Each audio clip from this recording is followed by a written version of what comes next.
गुरु प्यारी साध संगत जी, आप सभी को प्यार भरी राधा स्वामी जी। संगत जी, आज यानी 8 अगस्त 2026 शनिवार का दिन अत्यंत पावन है, क्योंकि इस दिन सावन मास की नाग पंचमी का शुभ पर्व मनाया जाएगा। धार्मिक परंपराओं में नाग पंचमी का विशेष महत्व बताया गया है। इस दिन भगवान शिव की आराधना के साथ नाग देवता का पूजन भी श्रद्धापूर्वक किया जाता है। लेकिन क्या आप जानते हैं कि नाग पंचमी के दिन पूजा करते समय अधिकांश लोग कुछ ऐसी गलतियां कर बैठते हैं जिनके बारे में उन्हें पता भी नहीं होता। नाग देवता की पूजा में दूध अर्पित करने की सही विधि क्या है? क्या घर में भी नाग पंचमी की पूजा की जा सकती है? भगवान शिव के गले में नाग का क्या आध्यात्मिक महत्व माना गया है और इस दिन किन बातों का विशेष ध्यान रखना चाहिए? आज के इस विशेष वीडियो में हम 8 अगस्त 2026 नाग पंचमी की संपूर्ण पूजा विधि, भगवान शिव और नाग देवता का संबंध, पूजा में उपयोग होने वाली सामग्री, आवश्यक सावधानियां और इस पर्व से जुड़ी महत्वपूर्ण पारंपरिक मान्यताओं को सरल भाषा में विस्तार से जानेंगे। इसलिए वीडियो को अंत तक अवश्य सुनें, क्योंकि अंतिम भाग में हम ऐसी महत्वपूर्ण बातें बताएंगे जो हर शिव भक्त और नाग पंचमी का व्रत रखने वाले श्रद्धालु के लिए उपयोगी हो सकती हैं। तो आइए, भगवान भोलेनाथ और नाग देवता का स्मरण करते हुए इस पावन चर्चा की शुरुआत करते हैं। संगत जी, नाग पंचमी का पर्व सनातन परंपरा के प्रमुख त्योहारों में से एक माना जाता है। इस वर्ष 8 अगस्त 2026 शनिवार को सावन मास के पावन समय में यह पर्व मनाया जाएगा। सावन स्वयं भगवान शिव की आराधना का महीना माना जाता है और नाग पंचमी का इस पवित्र मास में आना इस दिन के धार्मिक महत्व को और भी विशेष बना देता है। इसीलिए देश भर के शिव मंदिरों में इस दिन विशेष पूजा अर्चना, जलाभिषेक और नाग देवता का पूजन किया जाता है। भगवान शिव के स्वरूप में नाग का विशेष स्थान बताया गया है। उनके गले में विराजमान नाग केवल एक आभूषण नहीं, बल्कि निर्भयता, संयम और प्रकृति के साथ संतुलन का प्रतीक माना जाता है। यही कारण है कि नाग पंचमी के दिन भगवान शिव और नाग देवता की संयुक्त पूजा करने की परंपरा अनेक स्थानों पर प्रचलित है। इस दिन श्रद्धालु अपनी परंपरा के अनुसार भगवान शिव का अभिषेक करते हैं, नाग देवता की प्रतिमा या चित्र का पूजन करते हैं और परिवार के सुख, शांति तथा मंगल की प्रार्थना करते हैं।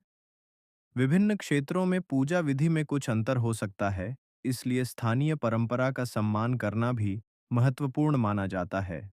लेकिन क्या केवल दूध अर्पित कर देने से ही नाग पंचमी की पूजा पूरी हो जाती है? पूजा की सही विधि क्या है? कौन सी सामग्री रखनी चाहिए और किस क्रम से पूजा करनी चाहिए?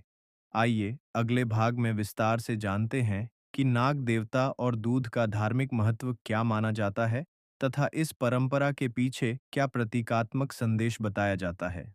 संगत जी, अब प्रश्न यह है कि नाग पंचमी के दिन नाग देवता की पूजा का इतना विशेष महत्व क्यों माना जाता है और भगवान शिव की आराधना में नाग का स्थान इतना महत्वपूर्ण क्यों है? सनातन परंपरा में नाग को केवल एक जीव के रूप में नहीं, बल्कि रक्षा, जागरूकता, धैर्य और प्रकृति के संतुलन का प्रतीक माना गया है।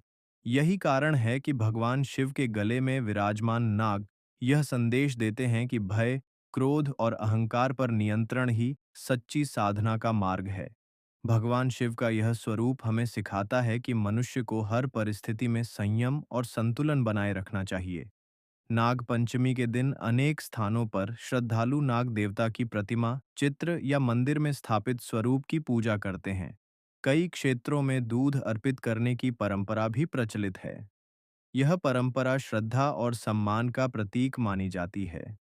जहाँ यह परंपरा प्रचलित हो, वहाँ स्थानीय रीति रिवाज और मंदिर की व्यवस्था के अनुसार पूजा करना उचित माना जाता है। वन्य जीवों की सुरक्षा के दृष्टिकोण से जीवित सांपों को पकड़कर दूध पिलाना उचित नहीं है।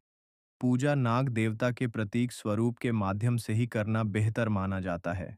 धार्मिक दृष्टि से दूध को पवित्रता, शुद्धता और समर्पण का प्रतीक माना जाता है।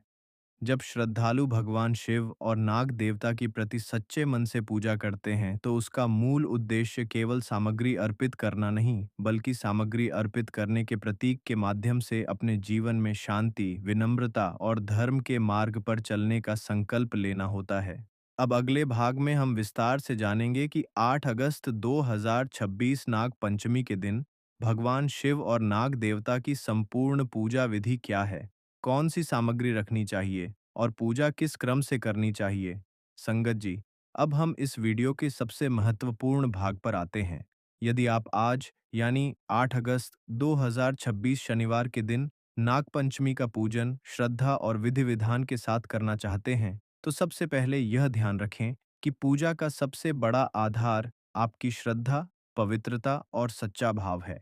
सामग्री महत्वपूर्ण है, लेकिन उससे भी अधिक महत्वपूर्ण आपका समर्पण माना गया है। सबसे पहले प्रातःकाल ब्रह्म मुहूर्त या सूर्योदय के बाद स्नान करके स्वच्छ वस्त्र धारण करें। यदि संभव हो तो घर के मंदिर या पूजा स्थान की सफाई करें और भगवान शिव तथा नाग देवता का ध्यान करते हुए कुछ क्षण शांत बैठें। इसके बाद कम से कम 11 बार नमः शिवाय मंत्र का जप करें और पूजा का संकल्प लें। अब पूजा की सामग्री अपने पास रखें। स्वच्छ जल, यदि उपलब्ध हो तो गंगा जल, दूध, बेलपत्र, चंदन, अक्षत, पुष्प, धूप, दीप, नैवेद्य तथा नाग देवता की प्रतिमा, चित्र या मंदिर में स्थापित स्वरूप के लिए अर्पित की जाने वाली पूजा सामग्री तैयार रखें। यदि आप शिव मंदिर में पूजा कर रहे हैं, तो सबसे पहले भगवान शिव के शिवलिंग पर श्रद्धा के साथ जलाभिषेक करें। इसके बाद यदि आपकी स्थानीय परंपरा और मंदिर की व्यवस्था अनुमति देती हो, तो दूध से अभिषेक कर सकते हैं। फिर पुनः स्वच्छ जल अर्पित करें और चंदन का तिलक लगाएं। इसके बाद बेलपत्र, पुष्प और अक्षत अर्पित करें तथा धूप और दीप प्रज्वलित करें। अब नाग देवता की प्रतिमा या स्थापित स्वरूप के सामने श्रद्धा के साथ प्रणाम करें। जहां परंपरा हो वहां प्रतीकात्मक रूप से दूध अर्पित किया जा सकता है। यदि मंदिर में कोई विशेष नियम हो तो उनका पालन करें। ध्यान रखें कि जीवित सांपों को पकड़कर दूध पिलाना न तो धार्मिक आवश्यकता है और न ही वन्य जीवों की सुरक्षा की दृष्टि से उचित है। नाग पंचमी की पूजा नाग देवता के प्रतीक स्वरूप के माध्यम से भी पूर्ण श्रद्धा के साथ की जा सकती है। यदि आप घर पर पूजा कर रहे हैं तो भगवान शिव की प्रतिमा या शिवलिंग के साथ नाग देवता का चित्र या प्रतिमा स्थापित करें। पहले भगवान गणेश का स्मरण करें, फिर भगवान शिव का जलाभिषेक करें और उसके बाद नाग देवता का पूजन करें। चंदन, पुष्प, अक्षत और नैवेद्य अर्पित करें तथा श्रद्धा के साथ दीपक जलाएं। पूजा के समय आप नमः शिवाय मंत्र का जप कर सकते हैं। यदि आपको नाग देवता की स्तुति या शिव मंत्रों का शुद्ध उच्चारण आता है, तो अपनी परंपरा के अनुसार उनका भी पाठ कर सकते हैं। मंत्र का उद्देश्य केवल उच्चारण नहीं, बल्कि मन को ईश्वर की ओर एकाग्र करना है। पूजा पूर्ण होने के बाद भगवान शिव और नाग देवता से परिवार के सुख, शांति, उत्तम स्वास्थ्य और सद्बुद्धि की प्रार्थना करें। यदि संभव हो तो उसी दिन किसी जरूरतमंद व्यक्ति की सहायता करें या पक्षियों एवं अन्य जीवों के लिए जल की व्यवस्था करें। सनातन परंपरा में पूजा के साथ सेवा और प्रकृति के प्रति सम्मान को भी महत्वपूर्ण माना गया है। अंत में प्रसाद ग्रहण करें और यह संकल्प लें कि जैसे भगवान शिव सभी प्राणियों के प्रति संभव रखते हैं, वैसे ही हम भी प्रकृति, पशु पक्षियों और सभी जीवों के प्रति दया, करुणा और सम्मान का भाव रखेंगे। यही नाग पंचमी के पर्व का एक महत्वपूर्ण संदेश भी माना जाता है। लेकिन संगत जी, केवल पूजा की विधि जान लेना ही पर्याप्त नहीं है। कई श्रद्धालु अनजाने में कुछ ऐसी सामान्य गलतियां कर बैठते हैं जिनसे बचना आवश्यक माना जाता है। अगले भाग में हम नाग पंचमी की पूजा के दौरान होने वाली 7 प्रमुख गलतियों के बारे में विस्तार से जानेंगे। संगत जी, नाग पंचमी का पर्व श्रद्धा, प्रकृति के प्रति सम्मान और भगवान शिव की आराधना का संदेश देता है। लेकिन कई बार लोग अनजाने में कुछ ऐसी गलतियां कर बैठते हैं जिनसे बचना आवश्यक माना जाता है। आइए उन 7 प्रमुख बातों को जानते हैं। पहला, बिना स्नान और बिना संकल्प के पूजा करना। पूजा शुरू करने से पहले स्नान करें, स्वच्छ वस्त्र धारण करें और भगवान शिव तथा नाग देवता का ध्यान करके पूजा का संकल्प लें। एकाग्र मन से की गई पूजा अधिक अर्थपूर्ण मानी जाती है। दूसरा, जीवित सांपों को पकड़ने या उन्हें दूध पिलाने का प्रयास करना। धार्मिक परंपराओं में नाग देवता की पूजा प्रतिमा, चित्र या मंदिर में स्थापित स्वरूप के माध्यम से भी की जाती है। वन्य जीवों को पकड़ना या उन्हें परेशान करना उचित नहीं है। प्रकृति और सभी जीवों के प्रति सम्मान रखना भी इस पर्व का महत्वपूर्ण संदेश है। तीसरा, केवल दूध चढ़ाकर पूजा पूरी मान लेना। नाग पंचमी केवल दूध अर्पित करने का पर्व नहीं है। भगवान शिव का स्मरण, प्रार्थना, मंत्र जप और श्रद्धा भी पूजा का महत्वपूर्ण भाग है। चौथा, पूजा में जल्दबाजी करना। जल अर्पित करना, मंत्र जपना और प्रार्थना करना शांत मन से करें। जल्दी जल्दी की गई पूजा में मन की एकाग्रता कम हो जाती है। पांचवा, मंदिर की व्यवस्था और स्थानीय परंपरा की अनदेखी करना। हर मंदिर की अपनी व्यवस्था होती है, जहाँ जैसी परंपरा हो उसका सम्मान करें और उसी के अनुसार पूजा करें। छठा, पूजा को केवल मनोकामना तक सीमित रखना। भगवान शिव की आराधना केवल किसी एक इच्छा की पूर्ति के लिए नहीं, बल्कि आत्मिक शांति, सदाचार और विनम्रता का अभ्यास भी है। सातवां और सबसे महत्वपूर्ण, प्रकृति और जीवों के प्रति करुणा का भाव भूल जाना। नाग पंचमी हमें याद दिलाती है कि ईश्वर की सृष्टि के प्रत्येक जीव का सम्मान करना चाहिए। जीवों की रक्षा करना, उन्हें कष्ट न पहुंचाना और पर्यावरण के प्रति जिम्मेदार रहना भी इस पर्व की भावना के अनुरूप है। यदि आप इन 7 बातों का ध्यान रखते हुए श्रद्धा, मर्यादा और सही विधि से पूजा करेंगे, तो नाग पंचमी का यह पावन पर्व और भी अधिक अर्थपूर्ण बन सकता है। अब अगले भाग में हम जानेंगे कि नाग पंचमी का आध्यात्मिक संदेश क्या है और भगवान शिव तथा नाग देवता हमें जीवन के लिए कौन सी महत्वपूर्ण सीख देते हैं। संगत जी, नागपंचमी केवल एक धार्मिक पर्व नहीं, बल्कि जीवन को सही दिशा देने वाला एक महत्वपूर्ण संदेश भी है। इस दिन भगवान शिव और नाग देवता की पूजा करते समय हमें केवल विधि विधान ही नहीं, बल्कि उनके प्रतीकात्मक अर्थ को भी समझने का प्रयास करना चाहिए। भगवान शिव के गले में विराजमान नाग यह संकेत देते हैं कि मनुष्य को अपने भय, क्रोध और अहंकार पर नियंत्रण रखना चाहिए। जिस व्यक्ति ने अपने मन को संयमित कर लिया, वही जीवन की कठिन परिस्थितियों का सामना धैर्य और विवेक के साथ कर सकता है। यही भगवान शिव के स्वरूप का एक गहरा संदेश माना जाता है। नाग को प्रकृति के संतुलन का भी प्रतीक माना गया है। सनातन परंपरा हमें सिखाती है कि पृथ्वी पर प्रत्येक जीव का अपना महत्व है। इसलिए नागपंचमी केवल पूजा का पर्व नहीं, बल्कि प्रकृति, पर्यावरण और सभी जीवों के प्रति सम्मान व्यक्त करने का भी अवसर है। जब हम जीवों के प्रति दया और करुणा का भाव रखते हैं, तब हम वास्तव में भगवान शिव की शिक्षा को अपने जीवन में उतारते हैं। इस दिन एक और महत्वपूर्ण संकल्प लेना चाहिए कि जैसे भगवान शिव सभी प्राणियों के प्रति संभाव रखते हैं, वैसे ही हम भी अपने जीवन में भेदभाव, द्वेष और कटुता को कम करने का प्रयास करेंगे। पूजा तभी सार्थक मानी जाती है जब उसका प्रभाव हमारे व्यवहार में भी दिखाई दे। याद रखिए, भगवान शिव को केवल दूध, जल या पुष्प अर्पित करना ही पर्याप्त नहीं है। सबसे सुंदर अर्पण एक निर्मल मन, सच्ची श्रद्धा, मधुर वाणी और अच्छे कर्म माने गए हैं। यदि नाग पंचमी के इस पावन अवसर पर हम अपने भीतर धैर्य, विनम्रता, सत्य और करुणा जैसे गुण विकसित करने का संकल्प लें, तो यही इस पर्व का वास्तविक आध्यात्मिक लाभ होगा। अब हम जानेंगे कि नाग पंचमी की पूजा किस समय करनी चाहिए, कौन सा मंत्र जप सकते हैं, किन लोगों के लिए यह पूजा विशेष रूप से उपयुक्त मानी जाती है और पूजा के दौरान किन आवश्यक सावधानियों का ध्यान रखना चाहिए।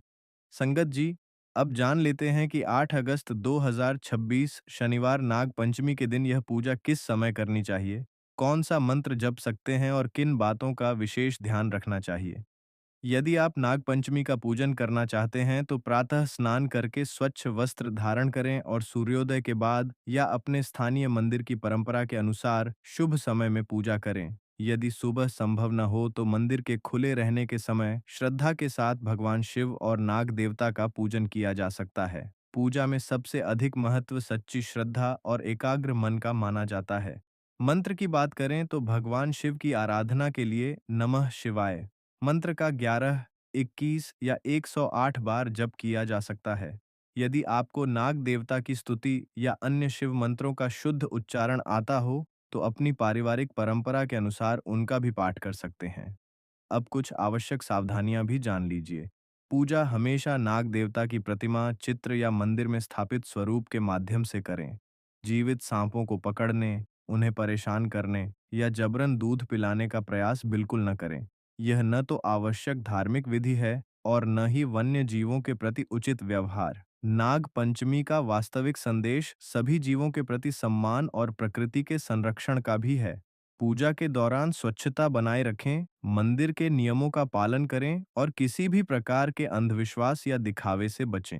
पूजा के बाद भगवान शिव और नाग देवता से परिवार की सुख, शांति, उत्तम स्वास्थ्य, सद्बुद्धि और समस्त प्राणियों के कल्याण की प्रार्थना करें। अब हम नागपंचमी से जुड़े कुछ सामान्य प्रश्नों के संक्षिप्त उत्तर और कुछ महत्वपूर्ण अतिरिक्त जानकारियां जानेंगे जो प्रत्येक श्रद्धालु के लिए उपयोगी हो सकती हैं।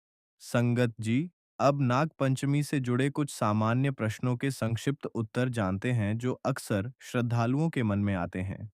पहला प्रश्न, यदि मंदिर जाना संभव न हो तो क्या घर पर पूजा की जा सकती है? उत्तर है हाँ। आप घर के पूजा स्थान में भगवान शिव और नाग देवता के चित्र या प्रतिमा के समक्ष श्रद्धापूर्वक पूजा, मंत्र जप और प्रार्थना कर सकते हैं।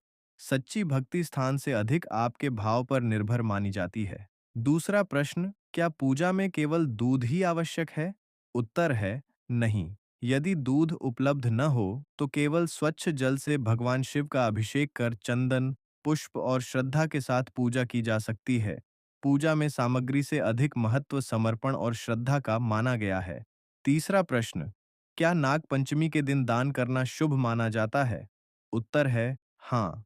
अनेक धार्मिक परंपराओं में इस दिन यथाशक्ति अन्नदान, गौ सेवा, जरूरतमंदों की सहायता या जीव जंतुओं के लिए जल की व्यवस्था करना पुण्यकारी माना जाता है। सेवा का भाव पूजा को और अधिक अर्थपूर्ण बनाता है। चौथा प्रश्न, पूजा के बाद क्या संकल्प लें? उत्तर है भगवान शिव और नाग देवता से प्रार्थना करें कि आपके जीवन में सत्य, धैर्य, करुणा और संयम बना रहे। साथ ही यह संकल्प लें कि आप प्रकृति, पशु पक्षियों और सभी जीवों के प्रति सम्मान और संरक्षण का भाव रखेंगे। अब हम इस पूरे विषय का संक्षिप्त सार, भगवान शिव और नाग देवता से मंगल कामना तथा एक प्रेरणादायक समापन के साथ इस पावन चर्चा को पूर्ण करेंगे। संगत जी, आज हमने 8 अगस्त 2026 नागपंचमी के इस पावन अवसर पर भगवान शिव और नाग देवता की पूजा का महत्व, दूध अर्पित करने की पारंपरिक मान्यताएं, संपूर्ण पूजा विधि, आवश्यक सावधानियां और इस पर्व का आध्यात्मिक संदेश विस्तार से जाना। इस दिन सबसे महत्वपूर्ण बात यही है कि हम भगवान शिव की आराधना के साथ-साथ प्रकृति और समस्त जीवों के प्रति सम्मान, करुणा और संरक्षण का भाव भी अपने जीवन में अपनाएं। आइए भगवान भोलेनाथ और नाग देवता से प्रार्थना करें कि वे हम सभी को उत्तम स्वास्थ्य, सद्बुद्धि, निर्भयता, परिवार में सुख शांति और धर्म के मार्ग पर चलने की शक्ति प्रदान करें। संगत जी, यदि आपको यह जानकारी उपयोगी लगी हो तो वीडियो को लाइक करें, अपने परिवार और अन्य शिव भक्तों के साथ शेयर करें तथा ऐसे ही सावन और सनातन धर्म से जुड़े उपयोगी वीडियो देखने के लिए हमारे राधा स्वामी शब्द चैनल को सब्सक्राइब करके बेल आइकन अवश्य दबाएं। कमेंट में श्रद्धापूर्वक राधा स्वामी जी जरूर लिखें। राधा स्वामी जी।